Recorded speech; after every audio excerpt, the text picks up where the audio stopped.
I mean, it's kind of funny, but like we're in a rural part of Texas, and in a lot of farm communities, they're very old school. And so we've had tons of neighbors like talk shit, and like even the old German man who sold us this place, like one day he butt dialed us, and for about 10 minutes, he was just saying how stupid we were.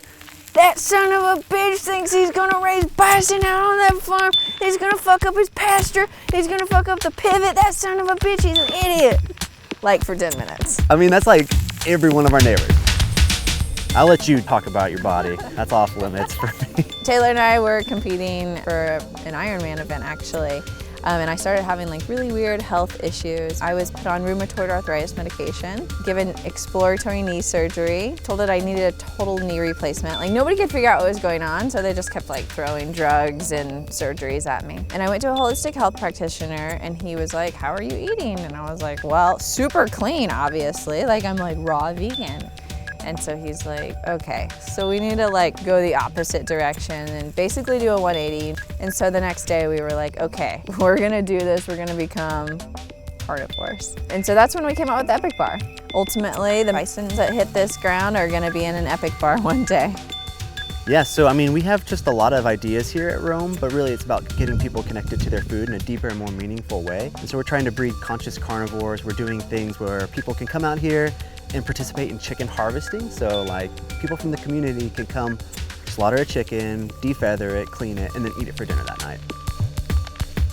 Taylor and I are total newbies to the farming ranching world. As with everything that we've done in life, it's sort of been like you kind of have to wing it and learn as you go. And I think that it's kind of the best way to learn because you don't have any like preconceived notions. And so your mind is much more open to new practices or getting scrappy. Totally. We want to be a catalyst, an inspiration, an example of people who don't really know what they're doing, learning as we go, but also figuring it out and healing the land, restoring the land, and making farming cool again. And so I hope that's what we can prove here.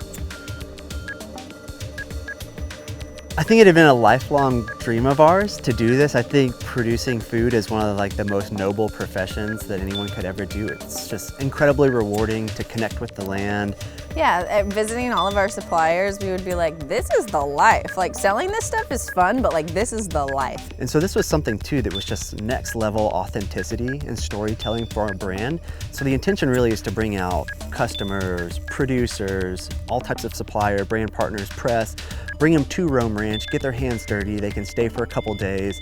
Like literally, we're gonna flip over bison poop and look for insects together. We're gonna dig up soil, get our hands just totally filthy, maybe explore some caves, but that's like what it's all about, is connecting people to their food.